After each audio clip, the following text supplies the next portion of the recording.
18 horas. Notícias de Manaus, Amazonas, Brasil e do mundo. Agora na Mix. Mix 6 horas em ponto em Manaus. Boa noite para você que está ligado na 100,7 na sintonia certa. Você que está aí no melhor Mix do Brasil. Começa agora mais uma edição do programa 18 horas de hoje, em sexta-feira, 22 de outubro de 2021. Karime Leão, sextou, hein? Sextou, exatamente. Muito boa noite para você que acompanha aqui a programação da Mix Manaus. É isso aí, estamos juntos no programa 18 horas.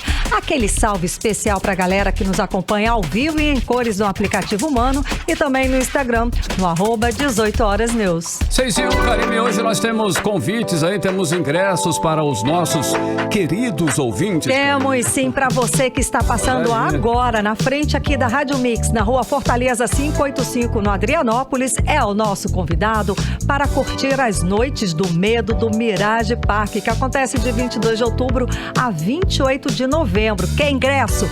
Par de ingressos para você curtir lá no Mirage Park, de 22 de outubro a 28 de novembro, para você que parar agora aqui na frente da rádio, aqui na rua Fortaleza 585, você vai ganhar um par de ingressos. Então tá valendo ingressos para você, querido ouvinte, em 100,7.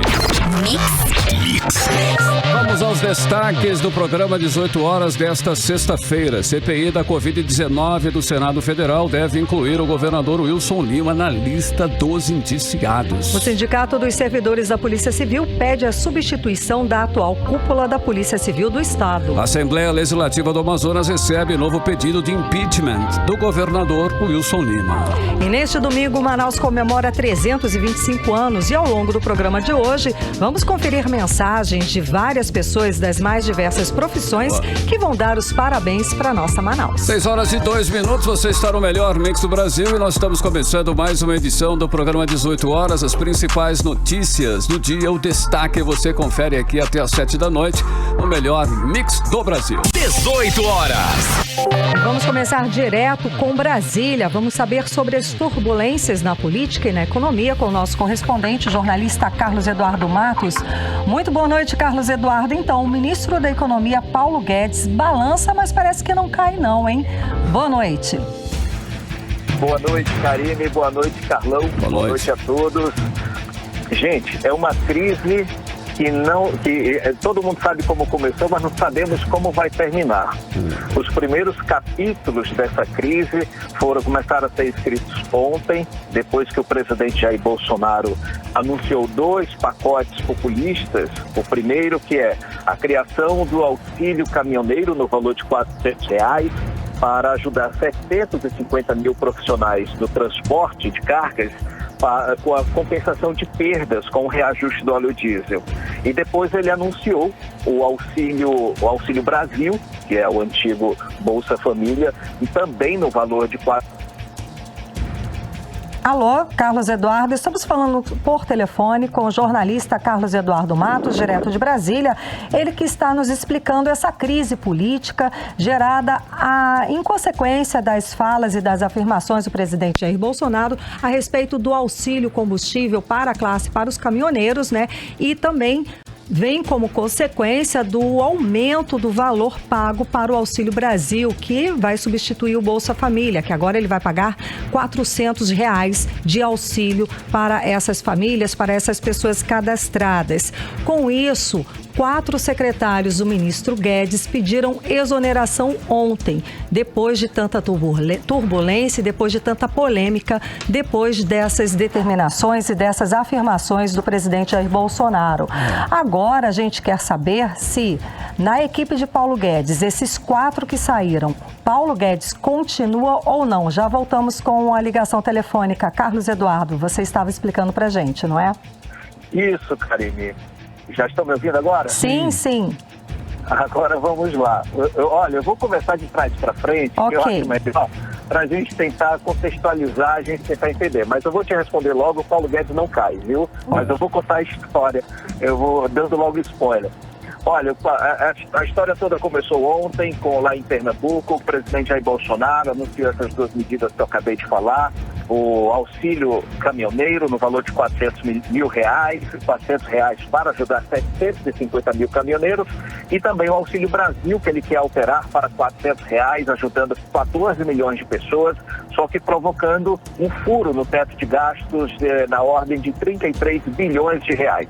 Após o anúncio feito pelo presidente Jair Bolsonaro, sem consultar a equipe econômica, mas sim consultando a equipe política, saíram 4 pessoas, como você falou. Saiu o secretário especial de Tesouro de Orçamento, Bruno Funchal, a adjunta dele, Gildenora Dantas, e também o secretário do Tesouro Nacional, Jefferson Bittencourt, e o secretário adjunto dele, que é o Rafael Araújo. Após a saída dele, também saiu ontem, no fim da tarde, o secretário de Petróleo, Gás Natural e Biocombustíveis, José Mauro Coelho, ele que também estava trabalhando para tentar buscar uma alternativa para diminuir o preço do gás de cozinha e dos combustíveis. Após esse anúncio esses 2 anúncios feitos pelo presidente Jair Bolsonaro, desandou a equipe econômica do governo. E o que aconteceu hoje? O ministro Paulo Guedes foi lá no Palácio do Planalto conversar com o presidente Jair Bolsonaro e eles se desentenderam. O Paulo Guedes, segundo os bastidores, Paulo Guedes se alterou demais, falou muito e se desentenderam e anunciou a demissão dele. Ele chegou a falar isso para alguns técnicos da equipe dele que estavam lá, e a informação acabou chegando na imprensa e disseram: Paulo Guedes está fora. Então a situação ficou cozinhando durante a manhã e a tarde. Então o que aconteceu hoje? Agora à tarde, parece que eles se entenderam, voltaram às boas, e hoje o Jair Bolsonaro foi ao Ministério da Economia e reatou a amizade com Paulo Guedes. Ele foi o primeiro a falar na coletiva que aconteceu agora há pouco, por volta de 16 horas. Ele falou que mantém a confiança no ministro Paulo Guedes, que é o posto Ipiranga, e que não vai fazer aventura nenhuma com o Auxílio Brasil, que está prometido para o valor de R$400, que esse é o grande ponto dissonante da equipe econômica. É que a equipe econômica vem tentando manter uma agenda econômica austera, para não furar o teto de gastos. Eles estão tentando manter isso aí, só que não conseguiram. Vai passar esse teto de gastos. Agora, Paulo Guedes foi logo em seguida, Karine, ele falou, após o presidente Jair Bolsonaro, ele vem tentando se esforçar, que está alinhado ao presidente Jair, ele está se esforçando, né, que está tentando se alinhar ao presidente Jair Bolsonaro e que está a par, que ele apoia a manobra do presidente na tentativa de furar o teto de gastos e garantir o auxílio emergencial. Ele disse o seguinte: que o governo não pode ser nota 10 em política fiscal e ser nota 0 em assistência social. Então ele deu essa declaração apoiando, o próprio presidente foi lá no Ministério da Economia, convocou a imprensa e disse que ambos estão bem, que o trabalho continua, que a confiança permanece em alta. Então esse foi o recado que foi dado para a imprensa, para a sociedade e para o mercado. Agora na Câmara dos Deputados, Karine, foi aprovada a PEC dos precatórios, que modifica a metodologia do teto de gastos e abre um espaço fiscal na ordem de 80 bilhões no orçamento de 2022. Isso abre caminho para que o Auxílio Brasil seja modificado de 150 para R$400, que era para furar o teto de gastos. Então a lei vai acabar corroborando, abrindo caminho para a questão para a questão do Auxílio Brasil, que é um projeto político, né? Um projeto que está surgindo aí às vésperas das eleições, faltando um ano das eleições. Jair Bolsonaro está em baixa nas pesquisas eleitorais, ele está em queda livre na opinião pública, então ele está tentando de toda forma manter uma agenda populista, tentando e colocando em risco a economia do Brasil, arriscando a economia do Brasil para tentar colocar a política em primeiro lugar. Então são 2 pontos que a gente vai recapitular. O Auxílio Brasil no valor de R$400 vai começar a ser estudado pela equipe econômica e também pela equipe política, pelo Congresso Nacional, no valor de R$400 para ajudar 14 milhões de famílias. Isso vai provocar um furo no orçamento de 33 bilhões de reais.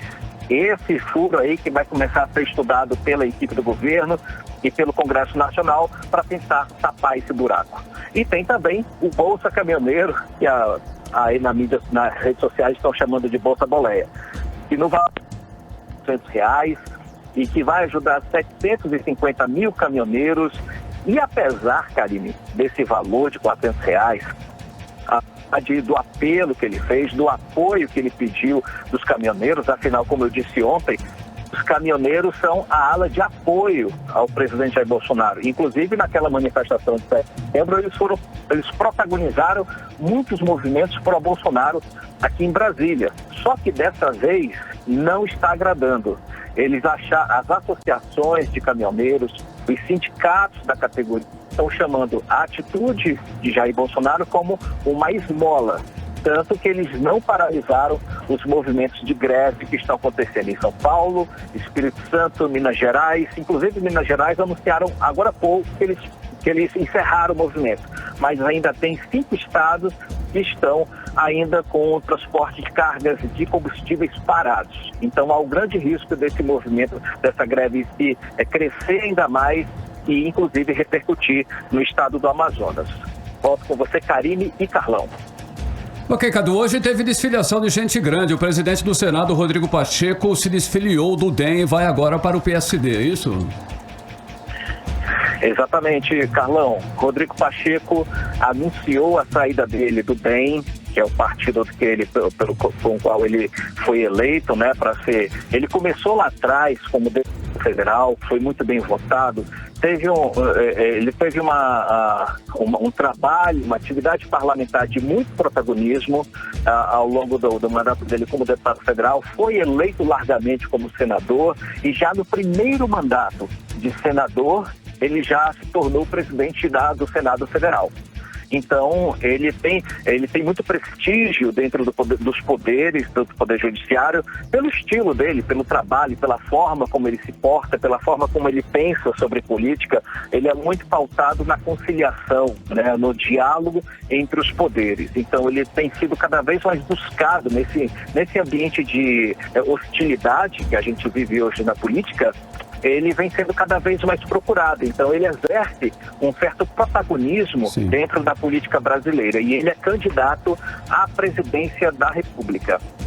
Acontece que ele saiu do DEM, porque lá o DEM já fez a sua fusão lá com a União Brasil, está saindo para o PSD com as bênçãos do presidente nacional do partido, Gilberto Kassab. O próprio Gilberto Kassab, lá em São Paulo, ele vem dizendo que Rodrigo Pacheco é o candidato dele para a presidência, mas Rodrigo Pacheco, apesar de toda a sua pompa, né, ele não é tão popular assim nas grandes massas. Ele tem 4% das intenções de voto para a presidência da República. Ele vai disputar sim, já anunciou a candidatura para presidente da República. E ele vem com essa proposta de ser o candidato da terceira via. Ele é um desses candidatos, vai disputar ali no grupo de João Dória, no grupo de Mandetta, Sérgio Moro. Inclusive Sérgio Moro anunciou a filiação dele para o Podemos e também anunciou a pré-candidatura a presidente da República. Então vai começar ali nesse grupo, nesse bolo, uma disputa para quem vai protagonizar a terceira via, inclusive juntando ali o Ciro Gomes, PDT, que vai tentar exercer. O melhor caminho para eles é a união. O melhor caminho deles é tentar buscar o apoio entre si para disputar uma só chapa. Mas vamos ver como isso vai acontecer até lá. O PSD está tentando buscar essa força com o candidato Rodrigo Pacheco, mas tem lá em São Paulo um forte candidato, que é o Geraldo Alckmin, que é do Partido Progressista, está de saída, está desembarcando do PT para ir para o PSD, para disputar o governo de São Paulo. Ele está em primeiro lugar nas pesquisas e pode levar sim, o governo, tirando o principal candidato de João Dória, que é o Rodrigo Garcia. Então, o PSD a colocar suas pedras no tabuleiro para tentar disputar frente a frente um espaço nessa questão da terceira via. Carlão e Karine. Certo. Carlos Eduardo, rapidinho, explica pra gente uma situação que a revista Cruzoé informou hoje que o governo do presidente Jair Bolsonaro começou a liberar uma super emenda no valor de 220 milhões de reais do senador e presidente da CPI da Covid, Omar Aziz. Explica pra gente rapidinho para você finalizar. É isso mesmo? Karine, a Cruzoé conseguiu essa informação na LAI, na Lei de Acesso à Informação. Ela encontrou que essa emenda no valor de 220 milhões vinha sendo tratada junto ao Ministério do Desenvolvimento Regional com destino a obras de recuperação da M010, da rodovia estadual AM010, que liga Manaus a Itacoatiara. Esse recurso está sendo liberado pelo governo federal e está provocando uma controvérsia. Essa informação aí justamente no momento em que o presidente, e que sai agora o relatório final da CPI da Covid-19. Omar Aziz, a imprensa, ela está colocando exatamente esse ponto. Logo agora que o presidente protagoniza, junto com o relator da CPI, o relatório final da comissão, sai uma emenda no valor de 220 milhões. É muito dinheiro.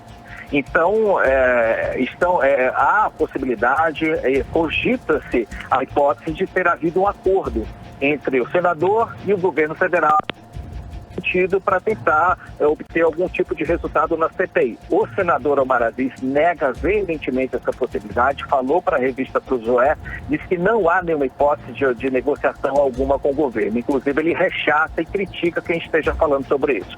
Mas a informação está circulando e vamos ver como é que fica agora a postura do próprio senador Omar Aziz diante dessas críticas e diante desses passos que estão acontecendo, Karine. Ok, muitíssimo obrigada, Carlos Eduardo, pela sua participação hoje aqui conversando com a gente.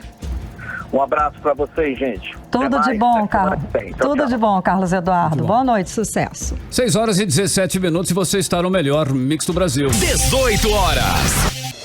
Olha, temos uma nova crise na segurança pública do Amazonas. Agora a Polícia Civil do Estado e o Sindicato dos Servidores da Polícia Civil, o Simpol, publicou nota pedindo a substituição da atual cúpula da Polícia Civil e a destituição do chamado Gabinete do Ódio, cara. Exatamente, Carlão. A crise foi exposta com a mudança no comando da Delegacia Especializada em Homicídios e Sequestro. O afastamento de 3 delegados vem depois deles terem conseguido na Justiça a prorrogação da prisão do casal de empresários Jobson Agostinho Gomes e Jordana Azevedo Freire, donos de uma rede de supermercados, acusados de participação no assassinato do sargento Lucas Guimarães no mês passado. E vamos conferir mais informações sobre essa crise na reportagem de Hector Silva. O Sindicato dos Servidores da Polícia Civil do Amazonas publicou nota pedindo a substituição da atual cúpula e a destituição do denominado Gabinete do Ódio do governo de Wilson Lima. A nota assinada pelo presidente do sindicato, Jaime Lopes, denuncia viés perseguidor como o norte dos atos da gestão do governador. Para Lopes, o atual governo esfacela uma instituição tão renomada que é a polícia no cenário social e, por consequência, deprecia a imagem do governador no seio da classe, pois são inúmeros os atos que visam ao constrangimento e à opressão aos policiais civis. Infelizmente, há algum tempo nós temos uma situação de perseguição descarada, né? Temos até uma omissão mesmo por parte da delegada geral em relação a alguns atos anti-republicanos dos seus subordinados, mas de pessoas que exercem funções estratégicas, inclusive com tentáculos no próprio órgão correcional, buscando instaurar PADs em desfavor dos servidores, de um total assédio moral. Jaime Lopes pede que o governo reavalie a retirada de 3 delegados importantes da Delegacia Especializada em Homicídios e Sequestros, frutos de tal perseguição. Ele pede também que o governador troque a atual gestão da Polícia Civil, Caso contrário, as perseguições continuarão acontecendo. Por esse motivo, nós desejamos que o governador possa avaliar essa situação e o quanto antes trocar a gestão da Polícia Civil. Questionado sobre a mudança repentina na especializada, Wilson Lima disse que a Delegacia Geral e as Forças de Segurança do Estado têm autonomia para quaisquer mudanças, dando a entender que abre mão de seu poder de comandante maior das polícias. Não, essa questão é uma questão tratada pela nossa Delegacia Geral e também pelas Forças de Segurança do Estado, e eles têm autonomia para adotar essas políticas e fazer alterações que eles acharem necessárias. Hector Silva para o 18 horas. E para falar mais sobre essa crise na Polícia Civil, vamos conversar agora com o presidente do Sindicato dos Servidores da Polícia Civil, o Simpol, Jaime Lopes dos Santos Filho. Muito boa noite, presidente. Seja bem-vindo ao programa 18 horas, conversando com a gente. Então, a mudança na Delegacia de Homicídios e Sequestro foi um ato normal, corriqueiro, como diz o governador Wilson Lima, ou foi mesmo um ato de perseguição? Como é que o senhor analisa isso? Boa noite. Boa noite, Karine, Leão. Boa noite, Carlos Júnior. Carlão, nosso irmão Carlão. Sempre é um prazer falar com todos os ouvintes da Rádio Mix. Bem, a Polícia Civil, pelo menos quem acompanha, conhece e se relaciona com os servidores de todos os cargos, na verdade vem sendo alvo de alguns atos pessoais por parte da gestão em vários contextos. Então, na verdade, o que ocorreu na DHS, na Delegacia Especializada de Homicídios e Sequestros, não pode ser entendido como fato isolado. Há uma série de situações que nós vemos dentro da Polícia Civil, como remoções imotivadas e fruto de perseguição, constrangimento dos policiais, o uso da estrutura correcional, da própria corregedoria da Secretaria de Segurança como maneira de instrumentalizar perseguições aos servidores, além de uma série de omissões e convalidações por parte da própria delegada geral em relação a essas situações, porque muitas vezes isso não é feito diretamente por ela, é por subordinados dela que exercem funções relevantes, mas muitas vezes isso é convalidado por ela. Agora, no caso da Delegacia de Homicídio, como bem foi colocado na nota do Simpol aí, causa muita estranheza, os indícios e a convergência em relação ao lapso temporal, em relação à prorrogação da prisão em relação aos acusados de um caso complexo, que foi o caso do Supermercado Vitória, Há indícios em relação a isso daí. Mas o que posso dizer em relação aos delegados Charles, Marna, Marília, que conheço o trabalho da Delegacia de Homicídios, ele é dificílimo. Infelizmente, há todos os elementos que denotam, de fato, um ato pessoal, um ato de perseguição, e o sindicato não entende isso normal, até porque a delegada Emília Ferraz já está aposentada e a permanência dela no cargo afronta diretamente aquilo que prevê a Constituição Federal no artigo 144, parágrafo 4º, Ela, por um ato voluntário, se aposentou. A Polícia Civil deverá ser presidida por um delegado que integra a carreira, ela não integra mais, e daí está havendo, com todo respeito ao governador, um ato omissivo nesse sentido, e nós não vemos a hora que haja uma mudança de cúpula na Polícia Civil, até para que ela volte a ser aquilo que sempre foi, eficiente dentro daquilo que é a sua missão constitucional. O sindicato não entende como normal, diverge desse posicionamento com todo respeito, e espera que o governador possa ter a sensibilidade de entender que a permanência da atual gestão é um retrocesso para o Serviço Público do Estado do Amazonas.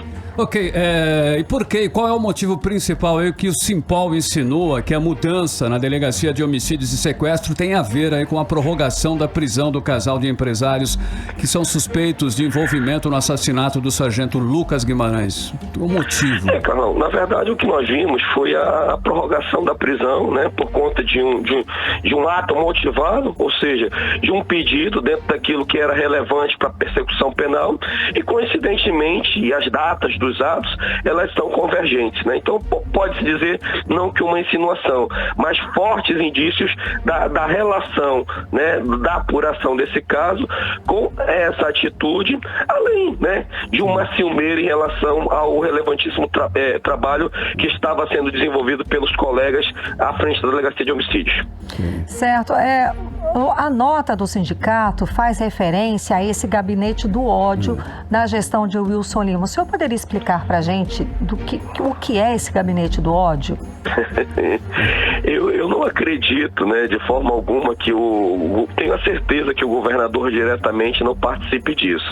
Mas, infelizmente, e daí fazendo uma análise interna corporis, né, a gente afirma isso com propriedade porque são inúmeras as situações nas quais os servidores, eles procuram o sindicato para que atos antirrepublicanos, pessoais, possam ser revistos na esfera jurisdicional. Então, o que a gente vê hoje, como ocorreu no caso do delegado João Vitor, como ocorreu no caso da investigadora Benay, como ocorreu no caso do delegado Costa Silva, como ocorreu no caso do escrivão Mauro, que está em Tefé, nós vemos uma série de atos pessoais que quem não agrada, quem está diretamente assessorando a delegada-geral ou a delegada-geral é fruto dessas perseguições, como eu coloquei, com constrangimentos ilegais, com punições absurdas por intermédio da corregedoria, com remoções imotivadas, né, com o uso da estrutura estatal como meio de instrumentalizar perseguição política dentro da instituição. Né? Quando eu falo política, não é só político-partidário, né? De fato, de servidores que, dentro do seu senso crítico do seu direito constitucional, não concordam com os atos de perseguição, com os atos pessoais, né, com os atos sórdidos, muitas vezes, de algumas pessoas que ocupam funções relevantes e que acaba redundando em todas essas situações, né? E as mais corriqueiras são essas emoções imotivadas de pessoas que, por exemplo, em outras gestões, né, de maneira isenta, imparcial, desenvolveram um bom trabalho, mas só porque participaram de outras gestões, são colocadas em municípios longínquos no interior do estado, né? Então, assim, esse tipo de conduta antirrepublicana deve ser abominado por parte de quem está no seio público, sobretudo por parte de quem exerce função tão relevante. E a mim não soa bem o governador simplesmente se eximir. Não, o governador, se algo está acontecendo e se não é bom para a Polícia Civil, para a sociedade, o governador deve intervir sim, e de acordo com o sindicato, né, a minha diretoria tem total concordância e majoritariamente os servidores, que o governador possa o quanto antes rever, né, quem está à frente desse trabalho na Polícia Civil, porque de fato nós estamos passando pelo momento mais sombrio da história da Polícia Civil do Estado do Amazonas. Ok, presidente, a Delegacia de Homicídios e Sequestro não tem mais plantão. Por que isso sobrecarrega a central de flagrantes? Veja bem, a Polícia Civil, ela, como várias outras instituições de serviço público, né, ela enfrenta uma série de dificuldades, né? De fato, a falta de efetivo, né? Por exemplo, no caso da Polícia Civil, a gente cuida de preso de justiça no interior, no latente, desvio e acúmulo de função, além de uma série de demandas funcionais que nós temos reprimido. Mas falando especificamente sobre a sua pergunta, a gestão, ela alega a carência de servidores, né? O sindicato às vezes não sabe se em tudo que é alegado a pertinência, porque muitas vezes se ignora a oitiva da organização sindical em relação a determinados temas. Mas nós entendemos que em relação ao plantão da Delegacia de Homicídios, isso deve ser revisto, reanalisado, esse plantão deve ser reativado. Eu particularmente já tive a oportunidade em meados de 2013 de trabalhar pouco mais de um ano na Delegacia de Homicídios e sei o quanto é importante você ter uma equipe completa para chegar no local de crime, para preservar os vestígios e elucidar o crime mor, né, que é o maior bem jurídico a ser tutelado pelo Estado, é a vida. Então, a retirada desse plantão é algo muito sério e merece ser rediscutido pelo governo, porque assim como foi o parente do outro, amanhã pode ser eu, você ou um parente nosso vítima desse homicídio, né? Então, é fundamental que nós tenhamos esse plantão. Claro, todas as delegacias, elas estão temos servidores qualificados para poder fazer aquela investigação e aquele local de crime. Só que muitas vezes, por exemplo, se você tem um homicídio na Zona Leste, na Zona Norte, e o policial daquela central de flagrante vai, quando há a investigação de continuidade para esclarecer aquele homicídio, muitas vezes não é esse policial que vai participar. Então, muitas provas se perdem. Então, por esse motivo, era fundamental que esse plantão fosse reativado dada a natureza dessa especializada, né, e como forma de preservar um serviço fundamental e de extrema relevância a ser ofertado pelo Estado. Agora, para finalizar, 2 perguntas. É só nessa especializada que os plantões foram suspensos? E outra, há falta de efetivo para o trabalho a contento da Polícia Civil? A falta de efetivo ela é uma realidade, né, Karine? E assim, há algumas, são poucas as especializadas, que elas mantêm um plantão no período extraordinário, né? E até pela falta de efetivo, nós temos inúmeras distritais que no período extraordinário, no período noturno, nos finais de semana, elas estão literalmente fechadas, né? Então, assim, nós temos, por exemplo, no período noturno, a Delegacia Especializada de Crimes contra a Mulher, contra a menor vítima, a do menor infrator, né, a Delegacia Especializada de Roubos e Furtos e Defraudações e a de Roubos e Furtos de Veículos, né? Então, assim, é mantido um plantão em relação a essas especializadas, mas, por exemplo, a Delegacia da Mulher não tem como tirar o efetivo, a equipe completa com escrivães, investigadores, delegados, para poder atender, né, as mulheres que são vitimadas no contexto doméstico e familiar. Mas, infelizmente, né, o caso que mais tem sido suscitado no presente momento é a desativação desse plantão da Delegacia de Homicídio. Mas há outras especializadas que mantêm esse plantão no período noturno. Ok, muitíssimo obrigada pela sua participação, esclarecendo essas questões tão importantes para a gente, conversando hoje aqui no programa 18 horas. Boa noite, obrigada. Opa, eu que agradeço, Karine, e tenho mais alguns segundos para falar? Claro. Eu quero agradecer e dizer que, né, o sindicato ele mantém a sua natureza, né, de buscar resguardar os interesses da categoria sem viés político partidário. Esse não é o nosso posicionamento. Nosso posicionamento é sermos efetivos e eficientes em relação àquilo que é o interesse do servidor, a sua valorização. Então, em referência ao Dia do Servidor, né, inclusive ontem eu tive a oportunidade de ver um vídeo aí do governador que fala sobre a possibilidade de anúncio, de confirmação em relação a demandas reprimidas que a categoria tem, no caso da Polícia Civil, especificamente parcelas de escalonamento, que é uma reestruturação remuneratória em consequência de perdas pretéritas, já positivadas inclusive numa legislação em 2018, anterior ao período de calamidade. Nós esperamos, né, que como forma de respeito aos servidores de maneira ampla e republicana, agora até o dia 28 o governador possa confirmar o adimplemento daquilo que é o direito da classe. Ok.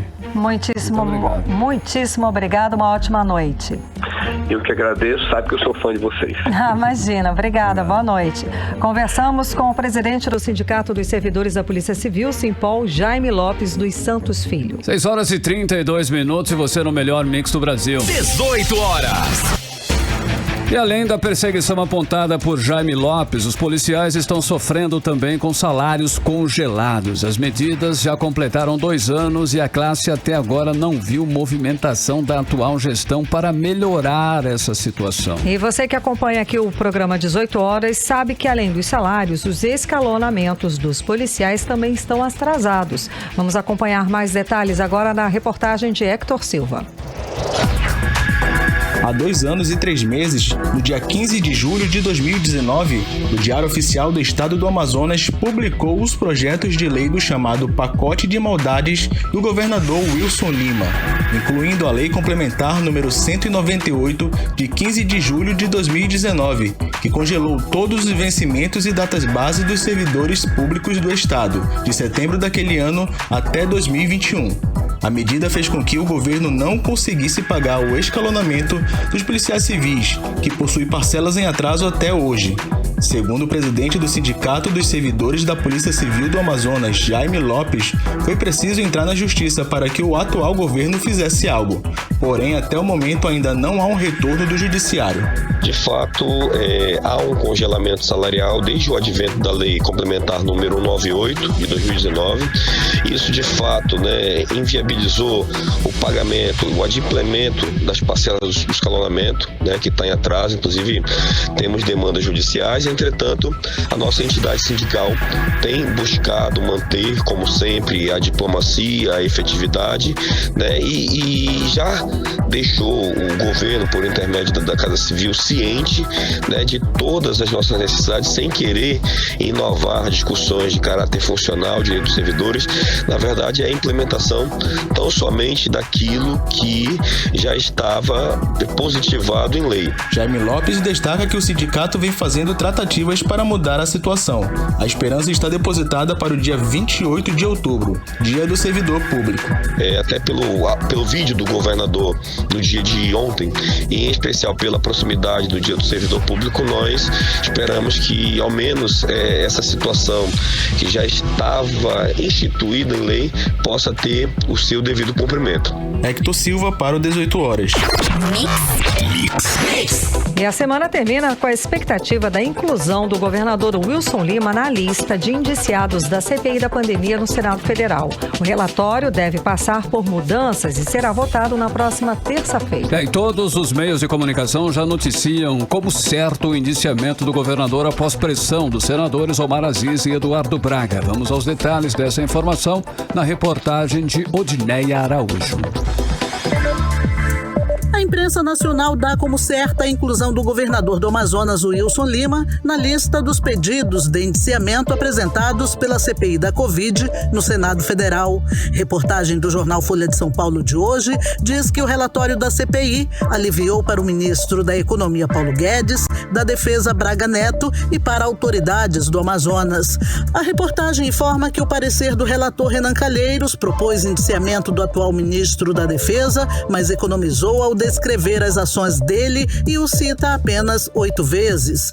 O jornal diz ainda que o relatório surpreendeu por não apresentar nomes citados em descobertas da comissão, inclusive falado várias vezes pelos senadores durante as sessões, mas que acabaram poupados no documento. Ainda conforme a reportagem da Folha de São Paulo, autoridades do Amazonas investigadas pela crise de oxigênio, por exemplo, foram eximidas de culpa em atos relacionados à pandemia. A assessoria do senador Eduardo Braga confirma que ele já fez o pedido para incluir o Wilson Lima na lista, que atualmente tem 68 nomes. Braga quer que o governador seja investigado por causa da crise humanitária no Amazonas, quando a população, segundo o senador, foi feita de cobaia pelo governo federal com o aval do governo do estado. Já a assessoria do senador Omar Aziz não informou se ele fez ou pretende fazer o pedido para incluir o Wilson Lima na versão do relatório, que será votado na próxima terça-feira. Ao justificar a não inclusão do nome do governador do Amazonas na lista, o vice-presidente da CPI da Covid, Randolfo Rodrigues, disse que o Wilson Lima já responde a processo no STJ por crimes durante a pandemia e não precisa ser incluído na lista. Odineia Araújo para o 18 horas. 18 horas. Olha, a Assembleia Legislativa do Amazonas recebe novo pedido de impeachment do governador Wilson Lima, agora com anexo de provas da Polícia Federal e Ministério Público do Amazonas. E parlamentares da oposição solicitam o afastamento do governador Wilson Lima com base no relatório do ministro Francisco Falcão, do Superior Tribunal de Justiça, que aceitou a denúncia contra o governador do Amazonas, Wilson Lima, e seu vice, por formação de quadrilha e outros crimes. Vamos chamar novamente a repórter Odineia Araújo, que explica pra gente esse assunto.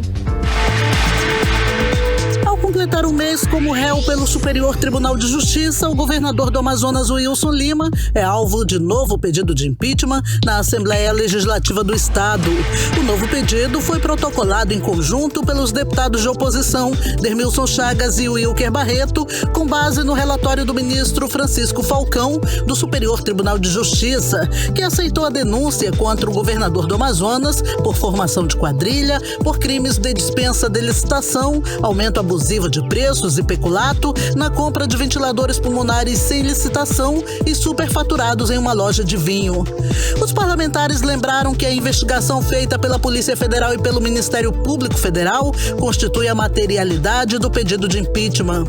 O deputado Dermilson Chagas, que já fez o mesmo pedido em outras ocasiões, enfatizou que o que eram indícios se tornaram provas irrefutáveis, ao ponto de o advogado Nabor Bulhões, da defesa do governador, não conseguir derrubar derrubar o indiciamento de Wilson Lima na peça inicial do processo.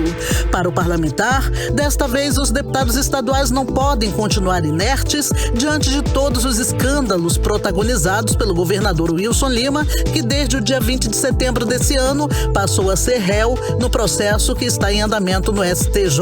Agora, cabe a esta Assembleia tomar um posicionamento, respeitar os votos que tiveram dos seus eleitores, que foi para representá-los, legislar em favor da sociedade. Se não fizer isso, é mais uma traição desta casa com o seu eleitor, com a sociedade. Então nós esperamos um pouco de compreensão, equilíbrio, para que o presidente possa analisar o pedido de impeachment, mais um, fazer a admissibilidade, baseado no relatório que não pode agora alegar que não tem admissibilidade, que não tem materialidade, para julgar o governador e o vice. Já o deputado Wilker Barreto diz que a peça pede o afastamento imediato de Wilson Lima e Carlos Almeida Filho. Para ele, a Casa Legislativa do Amazonas não pode desconsiderar o que foi o voto acompanhado por 12 ministros do STJ que tornaram réu por diversos crimes o governador do Amazonas. Quem acompanhou a denúncia e a votação do dia 20 de setembro percebeu a materialidade e riquezas de detalhes. A Assembleia Legislativa faz voto político. Não podemos permitir que uma pessoa que não tem condições morais de cuidar da coisa pública ficar à frente do maior orçamento do Amazonas. Os deputados também cobraram da presidência da Assembleia Legislativa que os pedidos de impeachment do governador, que se encontram protocolados na casa desde o ano passado, sejam aceitos pela mesa diretora para que possam finalmente tramitar e o parlamento decidir se o chefe do executivo deve ou não ser afastado. O 18 Horas mais uma vez tentou ouvir o presidente da Assembleia Legislativa do Amazonas, deputado Roberto Cidade, sobre quais as chances de votar o novo pedido de impeachment contra o governador do Amazonas. Porém, mais uma vez o presidente da casa se calou e até o fechamento da reportagem, nem ele e nem sua assessoria enviaram resposta. Nenhum outro deputado assinou o novo pedido de impeachment, a não ser Dermilson Chagas e Wilker Barreto. Odinaia Araújo para o 18 Horas. Você está ouvindo 18 Horas. 6h41, você está no melhor Mix do Brasil e agora nós vamos conferir, hein, a primeira mensagem de parabéns para a cidade de Manaus, que amanhã completa 352 anos. Neste domingo, hein, vamos conferir o escritor e poeta Tenório Teles. Sou Tenório Teles e saúdo a minha cidade com estes versos tecidos com os fios do tempo, da memória e da história. Manaus, meu lugar, minha cidade. Quem relembrará o renome dos teus heróis anônimos? Quem testemunhará a primeira luz que te gerou? Quem nos guiará à terra sem males? Manaus, minha cidade. No teu sangue navegam as legiões de Ajuricaba, as memórias de tuas gentes de ontem. São José, Vila da Barra, Manaus. Te celebro neste canto, quase pranto, para te dizer do tanto que te presinto. Manaus, meu porto, meu chão, onde sou. Mix. E ainda hoje aqui no 18 Horas, primeira semana de trabalhos da CPI da Amazonas Energia foi de depoimentos de órgãos de fiscalização e controle do Estado. É o nosso assunto daqui a pouco, logo depois da música. 18 Horas. Vamos conferir agora mais mensagens pelo aniversário de Manaus, que completa neste domingo 352 anos. Vamos ouvir a senhora Graça Santos. Olá, eu sou Graça Santos. Quero parabenizar a nossa Manaus pelo aniversário que vai acontecer domingo. Nossa cidade é maravilhosa. Amo a nossa cidade. Obrigada, Manaus, por tudo. Muito bem, vamos ouvir mais uma mensagem agora, o atleta Sandro Viana. Oi, aqui quem fala é o medalhista olímpico, o atleta Sandro Viana. Eu vim aqui parabenizar minha terra natal, Manaus, minha cidade querida. Muitas felicidades, muitos anos de vida. Parabéns pelos seus 352 anos. Foi a primeira semana de trabalhos da CPI que investiga a empresa Amazonas Energia foi de recolhimento de dados a partir dos depoimentos de órgão de fiscalização e controle do Estado. Exatamente, Carlão. Foram ouvidos os diretores-presidentes dos Institutos de Pesos e Medidas do Amazonas, o Márcio André Brito, e do Procon Amazonas, Jalil Frasch. Foram informados durante os depoimentos irregularidades em medidores de energia e cortes irregulares durante a pandemia. Na próxima semana é a vez da Defensoria Pública do Estado ser ouvida. Vamos conferir um resumo dos trabalhos da CPI da Amazonas Energia nesta semana na reportagem de Júlia Gomes. Na primeira reunião, na terça-feira, os deputados estaduais que integram a CPI da Amazonas Energia se reuniram para definir o calendário de atividades da comissão. E o primeiro órgão a ser ouvido foi o Instituto de Pesos e Medidas do Amazonas. O diretor-presidente do IPEM, Márcio André Brito, prestou esclarecimentos na quarta-feira na Assembleia Legislativa e revelou irregularidades em análises de medidores realizadas pela concessionária de energia elétrica. Segundo o diretor-presidente do IPEM, as leituras dos relógios feitos pela Amazonas Energia são tendenciosas. Nós encontramos um procedimento na empresa Amazonas Energia, fruto de algumas reclamações por meio da nossa ouvidoria. Alguns consumidores, que é natural, ao perceber um valor excessivo na conta, a primeira dúvida é em relação ao relógio. Esses consumidores procuravam a empresa reclamando e a empresa fazia uma aferição, retirava esse relógio, levava para as suas dependências e realizava os testes e emitia um laudo. O que nós percebemos? Que o número de registro de reclamações aumentaram muito. E na maioria das vezes, o laudo era unilateral. Na quinta-feira, foi a vez do diretor-presidente do Procon Amazonas ser ouvido pelos deputados da CPI. Jalil Frasch revelou que as denúncias de cortes irregulares durante a pandemia da Covid-19 por parte da concessionária de energia triplicaram. Em seu depoimento, Jalil Frasch contou que de março de 2020 a 15 de outubro de 2021, o Procon Amazonas registrou mais de 8.000 reclamações em seus canais oficiais, tornando a Amazonas Energia a mais reclamada no período de sua gestão à frente do órgão.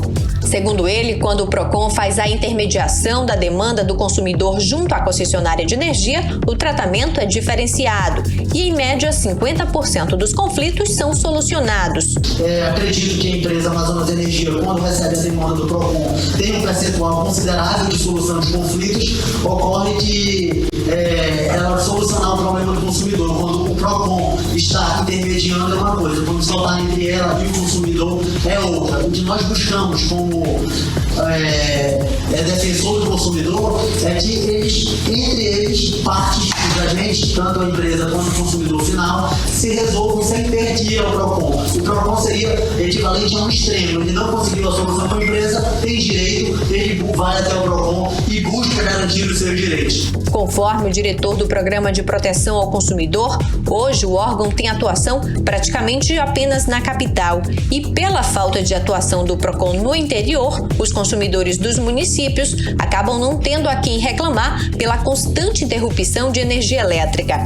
Terça-feira da semana que vem, os deputados da CPI da Amazonas Energia vão ouvir a Defensoria Pública do Estado, na quarta-feira, a Associação Amazonense dos Municípios e, na quinta, a Ordem dos Advogados do Brasil no Amazonas, como adiantou o presidente da CPI, Sinésio Campos. Semana que vem vamos continuar, vamos ouvir a Defensoria Pública e a OAB, que tem o Departamento de Direitos do Consumidor.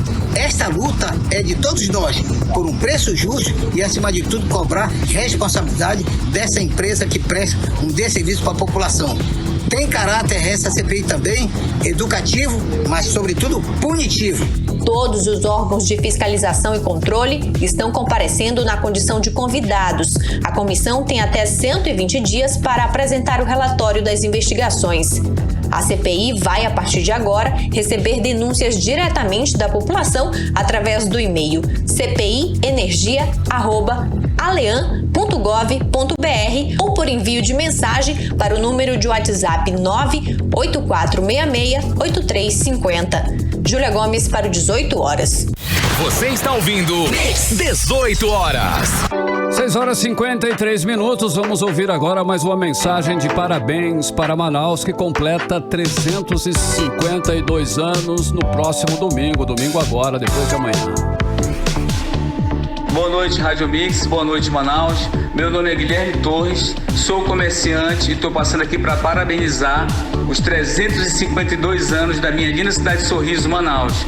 Valeu, equipe Rádio Mix. Um forte abraço. Ótimo. Vamos ouvir mais uma mensagem de aniversário para a nossa querida Manaus. Vamos lá. Olá, meus amigos, eu sou Rodrigo Torres, violonista. E eu sou a Kézia Neves, vocalista. E nós somos a banda Big Rose. Parabéns, Manaus, pelos seus 352 anos de muita história e cultura. 18 horas.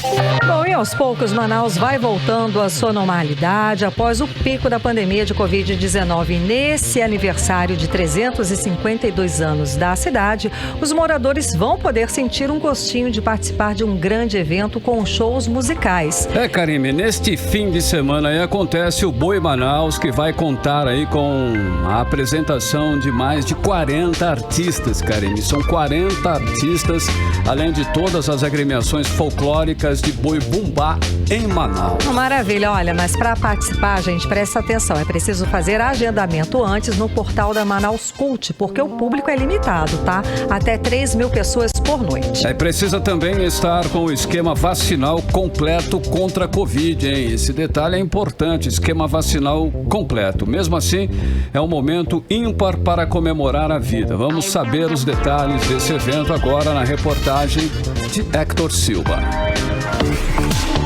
Com o intuito de comemorar os 352 anos de Manaus, o Sambódromo receberá nas noites dos dias 22, 23 e 24 de outubro o Boi Manaus, evento tradicional que já tem mais de 20 anos.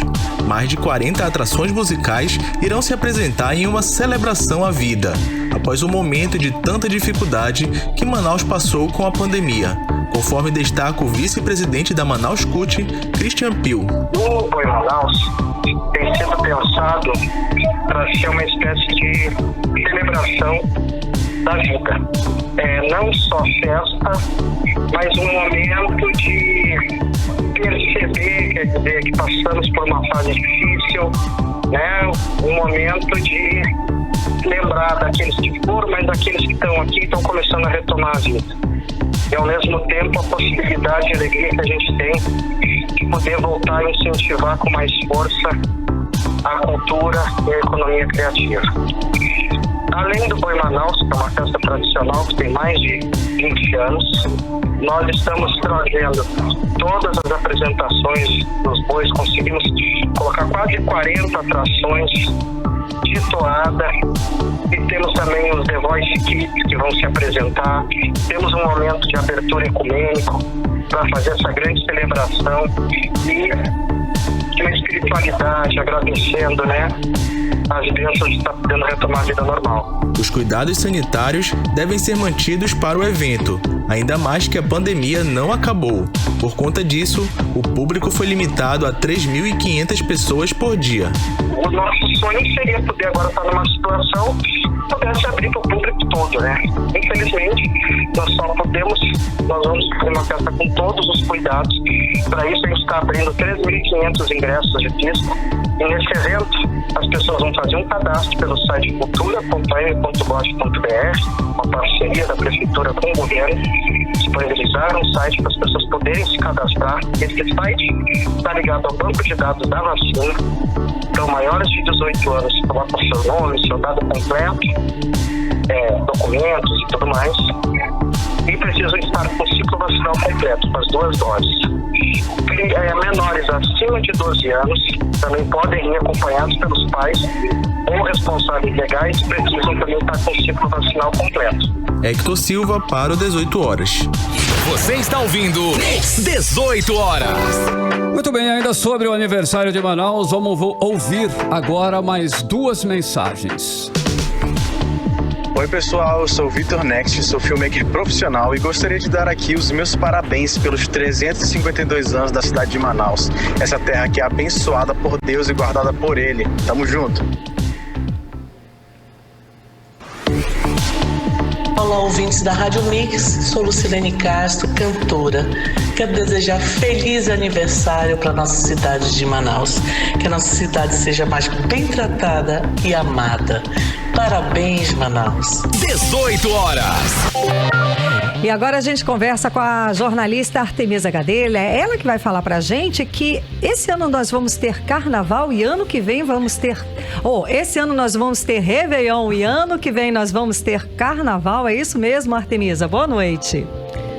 Olá, boa noite, Karime, boa noite, Carlão, boa noite a todos que nos acompanham no 18 horas. E sim, olha, segundo o anúncio do governador Wilson Lima, teremos carnaval em 2022 e olha, já existe aí uma negociação também para o Réveillon desse ano, para as festas de fim de ano, ele que já está negociando com a Prefeitura de Manaus. Inclusive, a partir agora do dia 1º de novembro, 50% dos espaços de festas já estão liberados.